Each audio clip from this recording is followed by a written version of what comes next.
Assalamualaikum warahmatullahi wabarakatuh.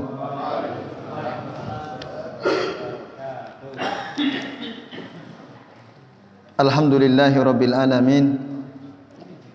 Alhamdulillahi hamdan katsiran thayyiban mubarakan fih. Mubarakan alaihi kama yuhibbu rabbuna wa yarda.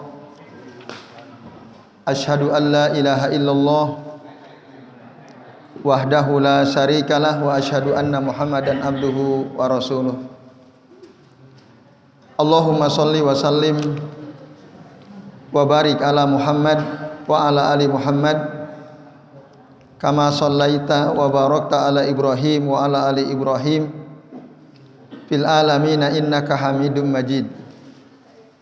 Rabbi shrah li sadri wa yassir li amri wahlul 'uqdatam min lisani yafqahu qauli, amma ba'du.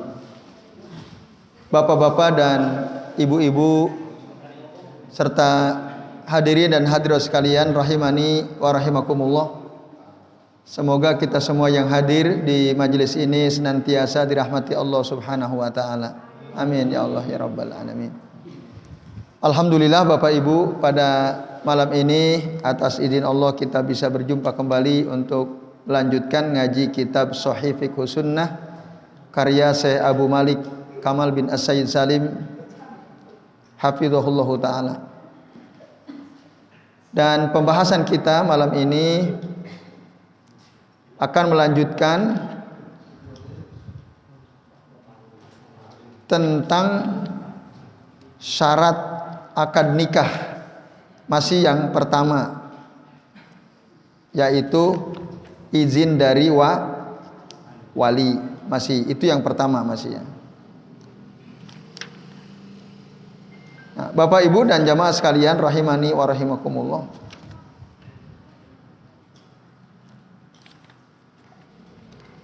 Bagaimana jika yang menikahkan wanita tersebut adalah, atau bagaimana jika yang menikahi wanita tersebut adalah walinya sendiri yang bukan mahramnya? Wali si wanita itu dan bukan mahramnya. Jadi mungkin seseorang atau seorang wanita itu di bawah kewalian laki-laki yang bukan mahramnya. Seperti misalnya ada anak yatimah ya, ditinggal oleh bapaknya, bahkan mungkin ditinggal mati oleh ibunya, dia hidup sebatang kara, lalu diasuh oleh suatu keluarga, suami istri gitu ya, disekolahkan, dibiayai dan seterusnya.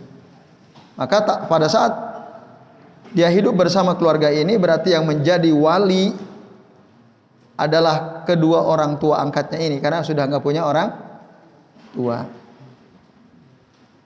Dalam kehidupan mungkin ini terjadi ya Bapak Ibu dan Ibu sekalian.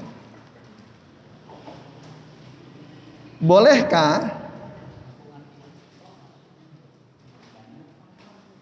si wali ini menikahi wanita tadi, menikahi wanita yang di bawah kewaliannya? Walinya ya diri sendiri gitu. Walinya diri Nah, maka ini Pak Haris kalau ingin gampang gini Pak Haris ya. Jenengan menjadi wali bagi salah seorang anak perempuan yang mungkin tidak punya orang tua. Sekolahnya jenengan biayai gitu. Boleh yang ngambil yang SMP boleh, SMA bisa ya.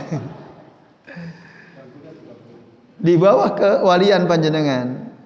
Lalu jenengan ingin menikahi dirinya. Walinya siapa? Ya jenengan sendiri, itu boleh atau tidak?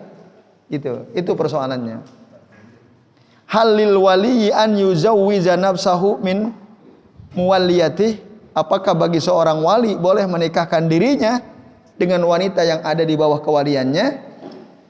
Zahabal jumhur, mayoritas ulama mengatakan, di antaranya Imam Al-Auza'i, Imam Ats-Tsauri, Abu Hanifah, Imam Malik, Imam Al-Lais, Ibnu Hazm dan yang lainnya mereka mengatakan atau mereka berpandangan anna man walla amra mru'atin walam yakun min maharimiha, barang siapa yang ngurusi urusan seorang wanita menjadi walinya dan dia bukan dari mahramnya, ya juzulahu an yujawwizaha min nafsihi in radiyat bihi, maka boleh laki-laki yang menjadi wali si wanita tersebut menikahkan dirinya dengan si wanita itu, ya walinya dirinya sendiri, jika memang si wanita tadi ridho, idza radiyat bihi, ridho dengan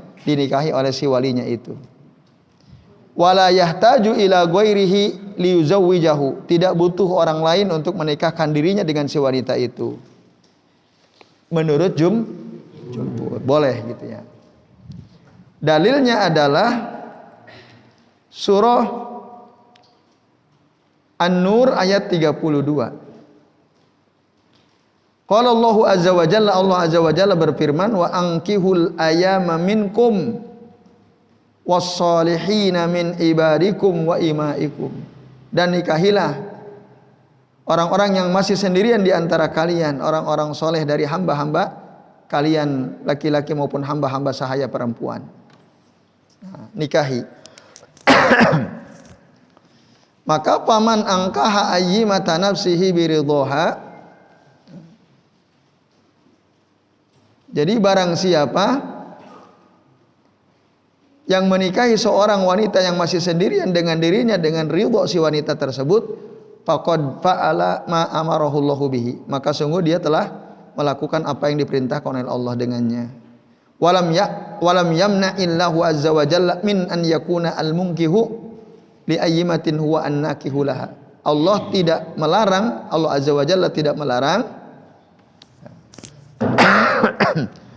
orang yang menikah si wanita yang masih sendirian tersebut, ya, yang menikahkan si wanita yang masih sendirian itu tadi, huwa an-nakihu lah, dia laki-laki yang menikahi si wanita itu, tidak dilarang. Itu satu. Yang kedua, hadis dari Anas bin Malik radhiyallahu anhu. Ini dalil yang kedua. Jadi seorang yang menjadi wali bagi si wanita dan dia bukan mahramnya, boleh menikahkan si wanita itu dengan dirinya, walinya ya dirinya sendiri gitu ya. Yaitu hadis Anas bin Malik, anna Rasulullah sallallahu alaihi wasallam a'taqa Safiyah. Rasul sallallahu alaihi wasallam membebaskan Safiyah bintu Huyai bin Akhtab, seorang wanita keturunan Yahudi yang ditawan dari perang Khaybar, merupakan salah satu tawanan, ditangkap oleh seorang sahabat kemudian diberikan kepada Nabi SAW menjadi budak Nabi, kemudian dibebaskan oleh Nabi. A'taqa Safiyah wa ja'ala itqaha sadaquha, dan Rasul menjadikan pembebasan diri Safiyah sebagai mahar, sebagai maharnya untuk si Safiyah itu. Jadi maharnya adalah kebebasan diri Safiyah. Nabi sendiri menikahi Safiyah, dirinya sendiri, walinya ya Rasul sendiri, karena seorang budak wanita berada di bawah kewalian tuannya. Rasul sebagai tuan dari Safiyah menikahi Safiyah yang menjadi wali dirinya sendiri, dan maharnya adalah pembebasan Safiyah. Hadis akhrajahu al-Bukhari wa Muslim. Nah, ini dalil yang kedua. Maka inilah dia Rasulullah SAW menikahkan wanita yang di bawah kewaliannya dengan dirinya, dan beliau sebagai walinya, wa huwa al-hujjatu ala man siwah, maka ini adalah dalil atau hujah bagi orang selain beliau. Itu kata saya Abu Malik Kamal bin Said Salim. Kemudian dalil ketiga, hadis Aisyah terkait dengan tafsir dari surah An-Nisa ayat 127 ya. Wa yastabtunaka fin nisa Qulillahi yuftikum fihinna dan seterusnya. Mereka meminta fatwa kepadamu tentang wanita, katakanlah Allah berfatwa kepada kalian tentang wanita tersebut dan seterusnya. Nah, ini kasusnya adalah seorang wanita yatim fi hijri ar-rajuli qad sarikathu fi malihi. Seorang anak wanita yatim yang diurus oleh laki-laki yang bukan mahramnya lalu berserikat di dalam hartanya, tapi si laki-laki ini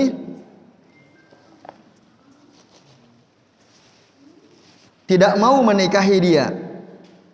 Si wanita yatim kan yang terbaik kalau kita ngurus anak yatim ya. Perempuan yatim yang terbaik ya kita nikahi. Tapi ini yang ngurus nggak mau, yarghabu anha, tidak mau. An yuzawwijaha, untuk menikahi si wanita yatim ini, tapi juga wa yakrahu ayyuzawwijaha ghairuhu. Tapi dia juga tidak mau, tidak suka menikahkan dia dengan yang lain. Ya. Dia nggak mau, tapi juga nggak mau nikahkan si wanita itu dengan yang lain. Fayadkhulu alaihi fi malihi, payah bisuha. Nah, lalu dia menahan ya si wanita ini, itu nggak boleh, dilarang oleh Allah Subhanahu wa taala. Panahahumullahu an zalika. Nggak boleh gitu. Kalau dia yang ngurus anak yatim perempuan sampai dewasa nggak mau nikahi, ya nikahkan sama yang lain gitu. Jangan ditahan, kasihan. Itu dilarang. Nah, kalimat payarghabu anha an yuzawwijaha, kata Aisyah ini, a'ammu min an yatawalla dzalika bi nafsihi au ya'muru ghairahu fayuzawwijuh. Kalimat dia tidak mau menikahinya ini lebih umum daripada dia menjadi wali, an yatawalla dzalika bi nafsihi, untuk dirinya, au ya'muru ghairahu, atau dia menyuruh orang lain, ya, fayuzawwijuhu, untuk menikahkan si wanita itu dengan orang lain tersebut. Nah, itu kata Syekh Abu Malik Kamal bin As-Said Salim ya, istidlalnya. Artinya apa? Artinya ya seorang laki-laki yang menjadi wali atau yang ngurusi seorang anak perempuan, ya itu boleh gitu. Dia menjadi wali bagi dirinya untuk menikahi si wanita tersebut. Itu maksudnya. Nah, kemudian dalil yang keempat, dulu ada seorang sahabat namanya Sa'id bin Khalid. Ada seorang wanita yang di bawah kewalian Sa'id namanya Ummu Hakim bintu Qariz. Lalu si Ummu Hakim bilang, qalat, ini ada cerita dari Sa'id bin Khalid. Sa'id bin Khalid bercerita bahwa Abdurrahman bin Auf punya seorang perempuan yang menjadi walinya, di bawah kewalian dirinya, yaitu namanya Ummu Hakim bintu Qariz.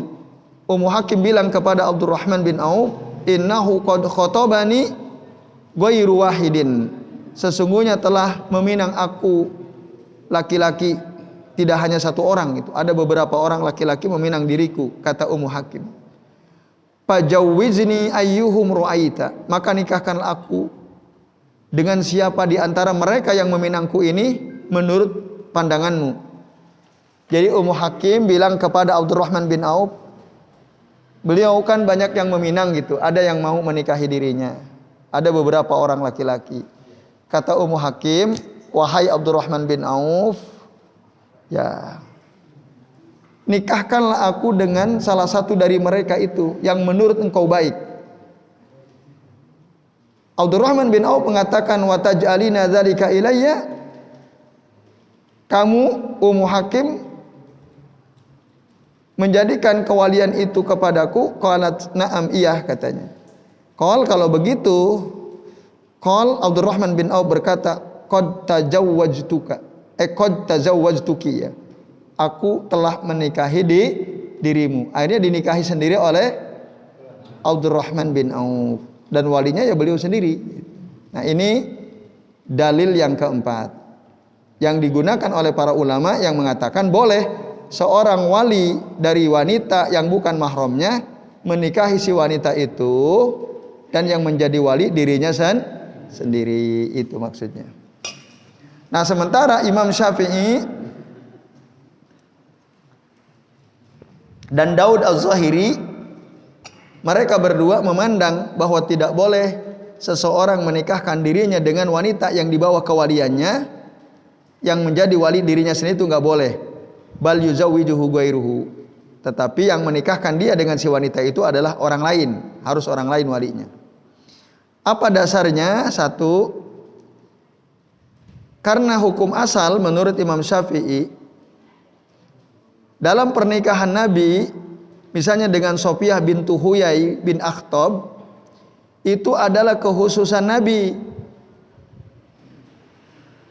Sampai ada dalil yang menunjukkan bahwa itu berlaku umum. Karena tidak ada dalil yang menunjukkan ya, bahwa itu berlaku untuk umum, maka tidak bisa digunakan sebagai dalil pernikahan Nabi dengan Sofiyah untuk membolehkan seseorang menjadi wali, ya, menjadi wali bagi si wanita yang akan dia nikahi sendiri. Itu nggak boleh, karena kasus Nabi itu kasus khusus. Itu adalah kekhususan Nabi, keistimewaan Nabi yang tidak dimiliki oleh orang lain. Itu. Jadi nggak cukup berdalil dengan hadis Nabi menikahi Sofiyah menurut Imam Syafi'i.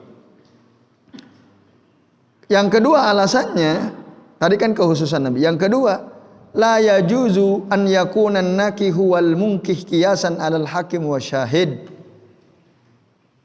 Seseorang atau seorang laki-laki tidak boleh dia menikahi seorang wanita, ya, dan yang menjadi walinya dirinya sendiri, gitu ya. Menjadi wali si wanita itu diri sendiri, itu nggak boleh. Dianalogikan atau dikiaskan dengan seorang hakim tidak boleh sekaligus merangkap menjadi saksi.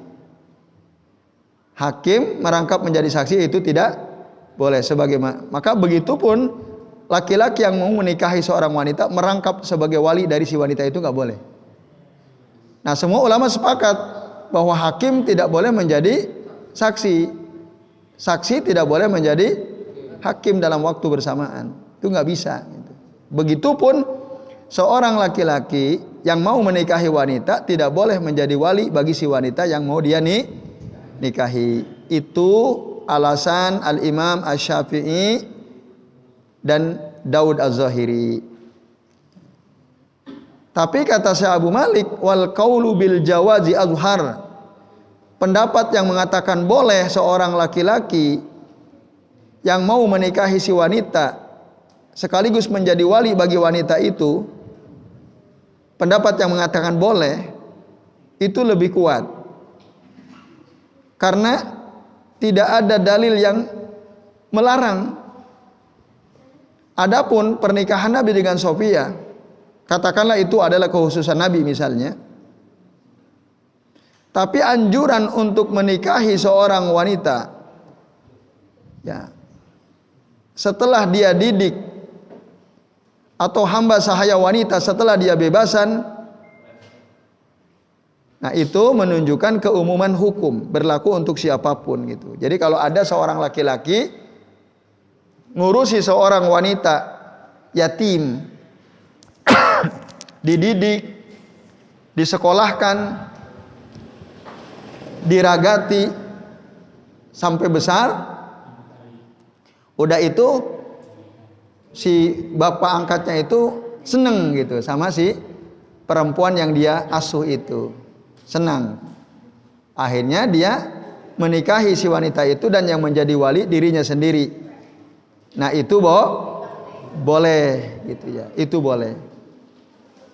Itu. Adapun, nah,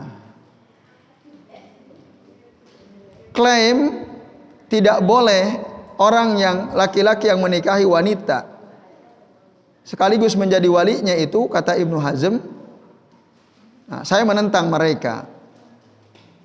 Yang betul boleh gitu ya. Klaim dibalas ya klaim ya. Itu klaim mereka, klaim saya seperti ini. Nah, itu Bapak Ibu dan jamaah sekalian rahimani wa rahimakumullah. Nah, adapun yang mengatakan ya ini seperti tidak bolehnya seorang hakim menjadi saksi, ini adalah qiyas ma'al farik.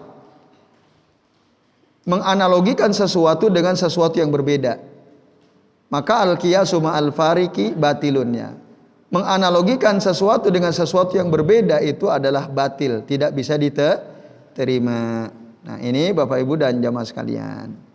Jadi ya, kesimpulannya laki-laki yang ngurus seorang wanita yang bukan mahramnya, dia didik, diragati, dikasih makan dan seterusnya sampai dewasa, lalu si bapak angkat ini ingin menikahi si wanita tadi, maka dia boleh menjadi wali bagi si wanita itu sekaligus menjadi suaminya ya, yang akan menikahinya. Itu dibolehkan.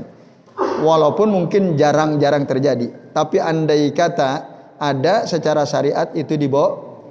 Nah, jadi itu maka tadi saya bilang Pak Haris, ini cara terbaik ya, yang paling gampang. Nah, ngurus orang. Nah, kan kira-kira kalau ada perempuan dari kecil dididik, disekolahkan, dikasih makan khususnya, bapak angkatnya seneng, kira-kira berani nolak nggak si anak perempuan itu? Kemungkinan nggak berani nolak. Nah, ya terserah mau modus atau enggak kan. Yang penting ikhlas kan. Ya. Itu. Baik, nah tuntas sudah masalah wali. Sekarang syarat kedua sahnya pernikahan selain izin dari wali adalah apa? Ridhol mar'ah qabla zawaj. Si wanitanya ridho sebelum pernikahan itu terjadi. Kita udah bahas ya. Ridhonya wanita itu baik dia seorang gadis maupun seorang harus ridho. Itu syarat kedua. Kalau ada wanita dinikahi oleh laki-laki dipaksa dan dia tidak ridho dengan laki-laki tersebut, maka dia boleh mengadu kepada seorang hakim ya.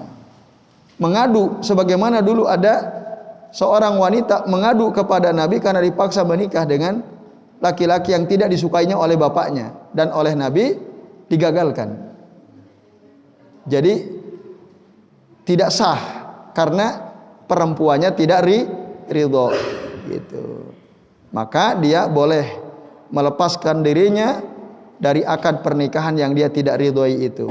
Ini jelas ya. Jadi harus ridho, kecuali jika wanita tersebut belum baligh ya. Kalau belum baligh itu tidak mengapa dia tidak dimintai keridhoannya. Tapi kalau sudah baligh harus ada ridho darinya, dari si perempuan itu.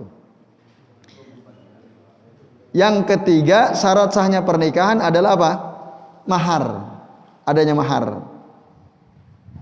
Baik mahar itu disebutkan secara tegas berupa apa, atau tidak disebutkan secara tegas, tapi maharnya ada. Nah, kan biasanya kalau kita melihat, menyaksikan pernikahan itu selalu disebut, aku nikahkan putriku Fulanah bintu Fulan dengan engkau Fulan bin Fulan, itu ya, dengan mas kawin seperangkat alat sholat dan uang sebesar 224.000 misalnya, karena tahun 2024 itu ya misalnya.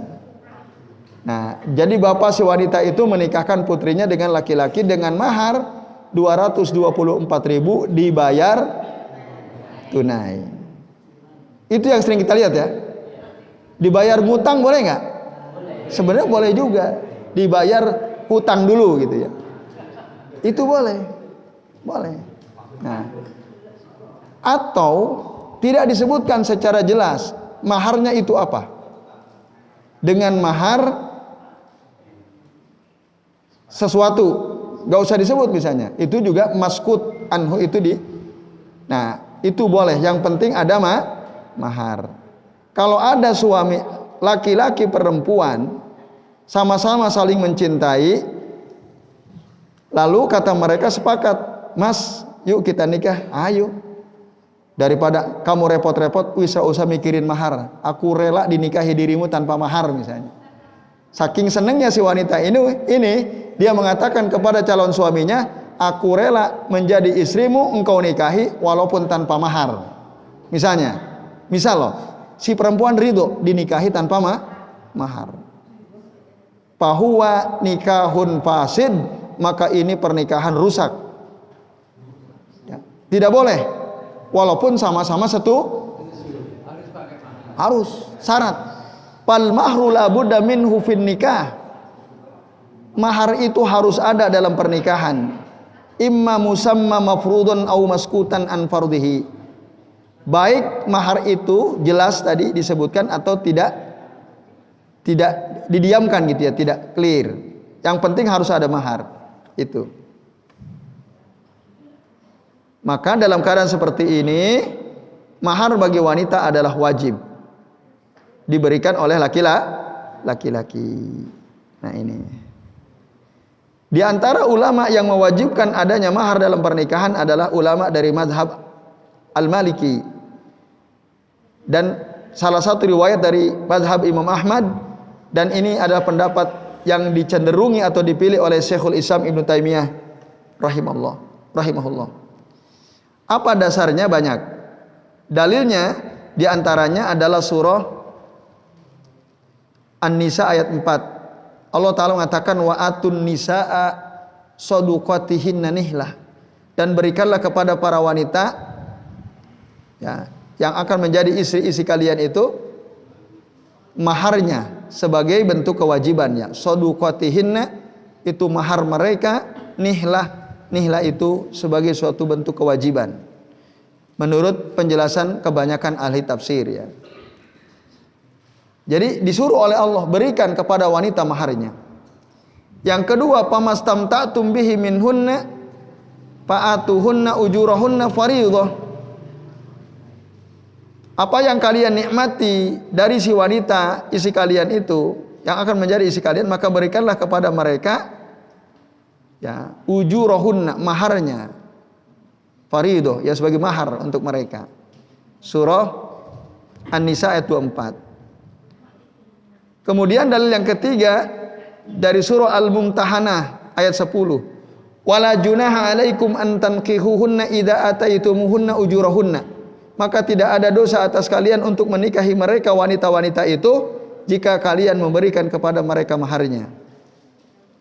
Kebolehan menikahi wanita harus dibersamai dengan memberikan mahar. Maka ini menunjukkan berarti mahar itu adalah syarat sahnya pernikahan. Kemudian dalam Al-Quran surah Al-Ahzab ayat 50, wa mra'atu mu'minatun iwwahabat nafsaha lin nabiyyi, dan seorang wanita mukminah jika dia memberikan dirinya kepada Nabi, in aradan nabiyyu ayyastankihaha khalisatan lak. Jika Nabi ingin menikahi si wanita itu yang menghibahkan dirinya kepada Nabi, boleh. Khalisatan lak ini hanya khusus untuk Nabi saja, min dunil mu'minin, dan tidak berlaku bagi orang mukmin yang lain. Nah, ayat ini menunjukkan bahwa pernikahan tanpa mahar itu hanya berlaku untuk Nabi. Orang mukmin enggak boleh. Kalau Nabi boleh tanpa mahar. Jadi ada perempuan menghibahkan dirinya kepada Nabi untuk dinikahi. Kalau Nabi mau, boleh tanpa mahar. Kemudian ada banyak lagi dalil yang disebutkan di dalam masalah ini ya. Salah satu lagi di antara misalnya ketika Ali menikahi Fatimah, putrinya Rasul sallallahu alaihi wasallam. Nah, Ali ingin dinikahkan oleh Nabi dengan Fatimah putrinya. Kata Nabi, "I'tiha syai'an." Kamu berilah Fatimah sesuatu. Ma indi, aku enggak punya, kata Ali. Ma indi min syai', aku enggak punya sesuatu ya Rasul. mau nikahi Fatimah tapi enggak punya apa-apa. Di depan mertuanya ini, calon mertua ya. Kan Rasul calon mertua Ali. Kata calon mertua, ya kalau kamu mau nikahi putriku, kamu beri sesuatu lah. Aku enggak punya apa-apa ya Rasul. Rasul tanya, mana baju besimu itu? Ada, saya pegang. Ya udah, berikan baju besimu itu kepada Fatimah sebagai mahar. Maharnya baju besi. Nah itu. Berarti harus ada mahar. Ada juga dulu seorang wanita memberikan dirinya untuk dinikahi Nabi, tapi Nabi waktu itu tidak berminat. Terus ada seorang sahabat bilang, ya Rasul, kalau engkau tidak mau sama dia, nikahkanlah aku dengannya. Maka Nabi tanya, hal indaka min syai'in tusaddiquha iyyah? Apakah kamu punya sesuatu yang kamu bisa jadikan mahar untuk dia? Qala ma indi, saya enggak punya ya Rasul. Kata Nabi apa? Iltamis walau khotaman min hadidin. Carilah walaupun hanya sebatas cincin dari besi. Cari. Itu dijadikan mahar. Maka dulu di Lombok ada wanita dinikahi laki-laki, maharnya sendal jepit. Maharnya sendal. Kalau dia ridho nggak ada masalah. Gitu. Kalau memang dia mampunya itu gitu ya. Nah ini. Lalu karena si sahabat ini betul-betul enggak punya apa-apa, akhirnya kata Nabi, zawwajtukaha bima ma'aka minal Quran. Tanya dulu, kata Nabi, kamu hafal Quran enggak? Hafal ya Rasul. Berapa surah yang kamu hafal? Sekian surah. Nah, jangan dikira yang dia hafal surah Al-Ikhlas, Al-Falaq, An-Nas. Itu surah panjang-panjang itu. Ada keterangan gitu ya. Nah, maka akhirnya Nabi mengatakan zawwajtukaha bima ma'aka minal Quran. Aku nikahkan kamu dengan si wanita itu dengan maharnya adalah hafalan Quranmu itu. Nah, kalau enggak punya harta ya hafalan Quran. Itu bisa jadi mahar. Nah, ini Bapak Ibu dan sekalian.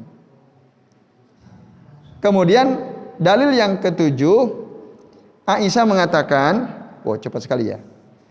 Rasul menyuruh aku untuk tidak memasukkan wanita kepada suaminya sebelum suaminya memberikan mahar, suatu mahar kepada si wanita itu.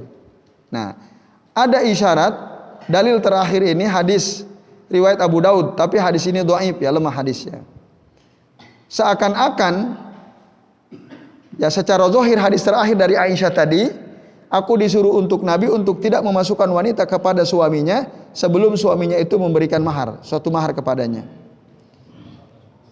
Ya, ini menunjukkan bahwa tidaklah sah pernikahan sebelum mahar itu dipegang oleh si wanita, diterima oleh si wanita. Akan tetapi ini hadisnya lemah. Yang sahih, boleh seorang laki-laki menikahi wanita ya, satu tanpa disebutkan secara jelas maharnya, yang kedua bahkan maharnya belum dibayarkan oleh si suami atau dihitung qabla qabdihi, itu boleh. Wa hadza majma'un alaih, ini disepakati oleh para ulama. Yang penting ada maharnya. Nah, ini Bapak Ibu dan jemaah sekalian rahimani wa rahimakumullah. Nah, kemudian yang terakhir ya, para ulama jumhur, Abu Hanifah, Imam Syafi'i, Imam Ahmad, anna istiratun nafil mahri la yubtilun nikah wa yajibu lil mar'ati hin aidin mislu al mahru al masal ya. Bahwa syarat meniadakan mahar, ini kata beberapa ulama tadi, tidak membatalkan pernikahan, tapi wajib bagi si wanita waktu itu mendapatkan mahar gitu. Nah, tapi kata Syekh Abu Malik, nah, apa yang dipahami oleh beliau, annahu yasihu al-aqdu bila takdirinil mahar. Bahwasannya sah akad nikah itu tanpa kadar mahar yang jelas gitu ya. Fayasihu ma'anafi al-mahar. Lalu apakah sah pernikahan tanpa mahar? Nah, Beliau mengatakan lakin al-azhar al-qaulul awal. Pendapat yang kuat adalah pendapat yang pertama, bahwa mahar itu rukun dalam pernikahan. Itu apalagi jika disyaratkan gitu ya. Karena apa kata Nabi? Inna ahaqqas syuruti an tufu bihi. Sesungguhnya syarat yang paling berhak untuk dipenuhi mastahlaltum bihi al-furuj adalah ya sesuatu yang dengannya dihalalkan, ya halal bagi kalian al-furuj. Furuj itu kemaluan wanita maksudnya. Jadi mahar itu ya untuk menghalalkan kemaluan wanita gitu. Maka seorang laki-laki boleh bersenang-senang dengan istrinya karena dia telah membayar maharnya, kontan maupun hutang. Maka harus dibayar gitu ya. Itu maksudnya. Ini bahasa kiasan ya. Nah, jadi kemaluan itu boleh ya, tidak boleh dinikmati kecuali dengan mahar, illa bil muhur gitu. Jelas ya Bapak Ibu dan sekalian ya. Jadi mahar itu hukumnya apa? Wajib dan dia merupakan salah satu rukun pernikahan. Jadi saya kira ini apa yang bisa kita bahas ya. Jadi itu syarat kedua. Syarat sah pernikahan adalah adanya mahar. Baik. Ya silakan. Kalau maharnya dari perempuan gimana? Gimana maksudnya? Ya. Baik. Jadi wanitanya kaya raya, laki-lakinya kere, ya kan? Tapi mereka saling suka. Terus maharnya apa? Aduh, aku nggak punya. Kata si calon istrinya, udah kamu nggak usah pusing mikirin mahar. Nanti aku kasih kamu sesuatu, maka jadikanlah itu sebagai mahar untukku. Boleh nggak? Boleh. Itu yang enak kayak begitu tuh. Ya. Cari itu kalau ada. Nah, nggak modal tapi bisa menikahi wanita kaya. Itu boleh intinya. Silakan Pak Wikan. Ya Pak Wikan dulu.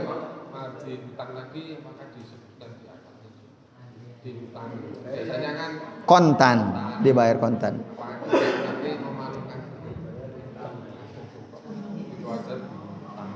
Ya, memang kita belum pernah mendengar ya. Ya. Tapi tadi secara hukum syariat dibolehkan. Tapi pertanyaannya apakah jika ada laki-laki menikahi wanita dengan mahar hutang, itu disebutkan biasakan dengan mahar sekian-sekian dibayar tunai. Terus ya aku nikahkan Pulanah bintu Pulan dengan saudara Pulan bin Pulan dengan mahar mobil Alphard dibayar hutang gitu. Mobilnya Alphard tapi hutang gitu ya. Apa harus disebutkan? Tidak masalah disebutkan. Hutang karena mobilnya Alphard, wajar hutang gitu kan. Kalau sendal jepit hutang itu keterlaluan gitu ya. Nah, jadi bisa. Nah, kalau dia tidak mau hutang ya jangan membebani diri dengan yang berat kan itu aja. Memang sebaik-baik wanita itu yang paling ringan maharnya. Tapi sebaik-baik laki-laki yang paling besar memberikan mahar. Nah, itu sebaik laki-laki ya. Sebaik-baik wanita yang paling ringan maharnya. Yaitu Pak Wikan. Allahu a'lam. Ya, Mas Muarif dulu. Apa gimana? Ya. Tadi yang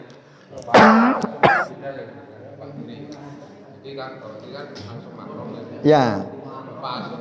Bapak asuh beda dengan bapak tiri.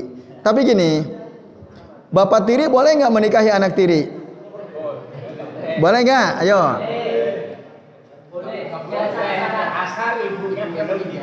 Oke. Bapak tiri boleh menikahi anak tiri selama dia belum menggauli ibunya. Makanya gini, ada seorang laki-laki menikahi seorang janda. Janda ini punya anak gadis SMA kelas 1. Nah, lalu bapak-bapak menikahi ibunya. Nah, terus ibunya sakit, nggak bisa digauli misalnya. Sampai 2 tahun, sampai anaknya kelas 3 SMA. Kan diasuh tuh, dikasih makan sama bapak tirinya kan. Tinggal bersama kan. Nah, ibunya meninggal. Berarti si bapak tiri kan menjadi wali dari si wanita ini kan. Karena ngasih makan, bahkan bayarin sekolah. Boleh nggak si bapak tiri nikahi anak tirinya? Boleh, karena belum digauli ibunya, keburu sakit. Diurus selama 2 tahun. Nah itu. Jadi bapak tiri bisa jadi sekaligus jadi bapak angkat. Iya. Dalam keadaan tertentu dia boleh menikahi anak tirinya, tapi syaratnya tadi selama dia belum menggauli ibu dari si anak itu. Ya, baik. Baik, Pak Gani dulu, terus Pak Singgi, silakan. Ya. Fenomena yang terjadi banget ya. Sorry. Sekarang itu Maaf ya. Ya, sekarang nikah atau ya antum lanjut. Tadi Mas Muarif duluan. Dan itu sekarang ini nikah itu maharnya Al-Quran dan seperangkat alat sholat. Ada suami orang tahu sholat. Iya. Hukumnya ya memang secara sah, tapi maknanya gimana itu? Iya. Al-Quran dan seperangkat alat sholat. Kalau suaminya nggak pernah sholat, nggak pernah baca Quran. Oke. Nggak bisa lagi. Jadi kan belum ngetren. Nikahnya di masjid. Padahal orang tahu masjid. Oke, baik. Ya, Mas Muarif, silakan. Apa? Oh. Ya.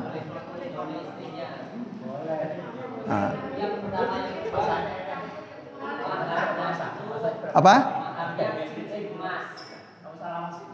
Setelah beberapa tahun kemudian untuk bikin rumah itu karena uangnya kurang, cincinnya dijual, boleh nggak? Boleh.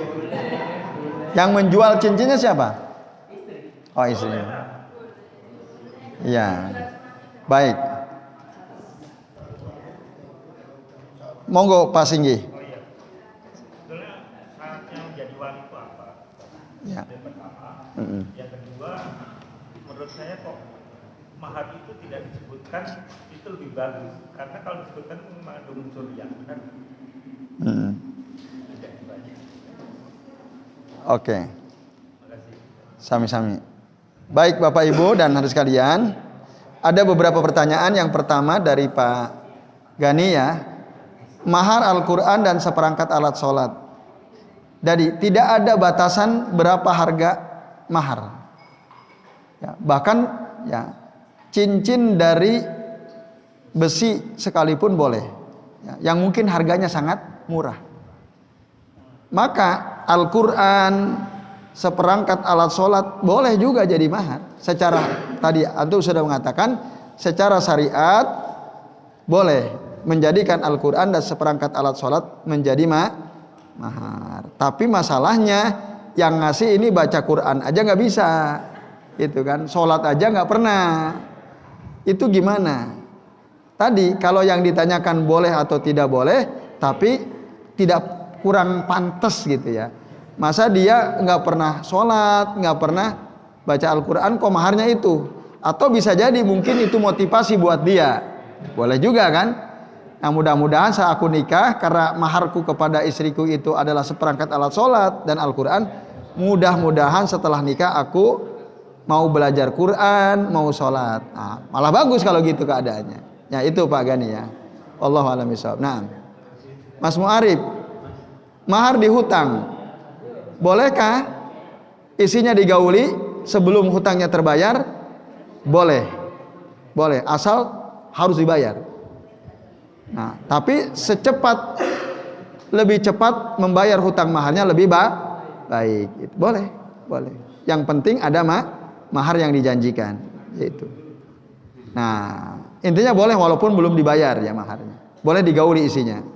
Kemudian yang kedua, menjual mahar atas keriduan si istri boleh, selama istrinya ridho boleh. Tapi kalau istrinya nggak ridho nggak boleh, karena mahar itu hak mutlak seorang istri. Kalau dia ridho boleh, yaitu. Yang terakhir, syarat menjadi wali. Nah, Bapak Ibu dan jamaah sekalian, syarat menjadi wali sudah kita bahas ya pada penjelasan sebelumnya. Dia harus laki-laki, dia harus seorang muslim, dia harus berakal, dia harus balik, dia harus orang merdeka. Islam, laki-laki, orang berakal, orang balik, udah balik dan merdeka. Ini syaratnya 5 yang disepakati oleh para ulama. Syurut al-wali ya. Al-islamu ya, kemudian az-zukuratu, al-aqlu wal bulugu wal hurriyah. 5. Syaratnya 5. Kalau enggak terpenuhi salah satu syarat itu maka tidak sah menjadi wali. Lalu yang terakhir, Bapak Ibu dan jamaah sekalian, ya, mahar lebih baik tidak disebutkan. Karena kalau disebutkan nanti riya. Riya itu urusan pribadi yang bersangkutan. Tidak otomatis semua orang kalau disebut maharnya riya. Dari mana antum tahu kalau dia riya? Ya itu urusan pribadi dia. Andai kata dia riya, yang dosa berarti kan dia, gitu. Ya, gitu. Nah, jangan gara-gara ini takut riya lalu mahar enggak disebutkan gitu ya. Nah, jadi enggak masalah ya. Tapi tadi disebutkan secara jelas boleh, tidak disebutkan juga enggak ada masalah. Nah, itu misalnya Pak Singgi mau nikah lagi toh, misalnya Pak Singgi bilang maharnya enggak usah sebut deh, saya ini ada mahar, saya kasih, nanti tak kasih mobil lah gitu ya. Tapi tolong nanti Pak Naib enggak usah disebutkan, udah dengan mahar dibayar kontan gitu aja udah. Boleh juga, maskut ya, tidak disebutkan itu boleh. Ya itu Pak Singgi. Wallahu a'lam bishawab. Kalau diutang harus belum dibayar terus cerai. Harus dibayar. Tetap harus dibayar. Iya. Iya. Iya. Tetap harus apalagi kalau sudah digauli. Kecuali belum digauli boleh. Mahar hutang belum digauli, baru seminggu udah cerai. Itu boleh nggak dibayar. Wong belum digauli. Karena mahar itu adalah untuk membolehkan menggauli si wanita tersebut. Ya itu. Oke, jelas ya? Baik Bapak Ibu, sementara ini mari kita akhiri dengan membaca doa kafaratul majlis. Subhanakallahumma wa bihamdika asyhadu an la ilaha illa anta astaghfiruka wa atubu ilaik. Wa sallallahu ala Muhammadin wa ala alihi wa sahbihi wa baraka wa sallama alaihi ajmain. Billahi taufiq wal hidayah. Wassalamualaikum warahmatullahi wabarakatuh.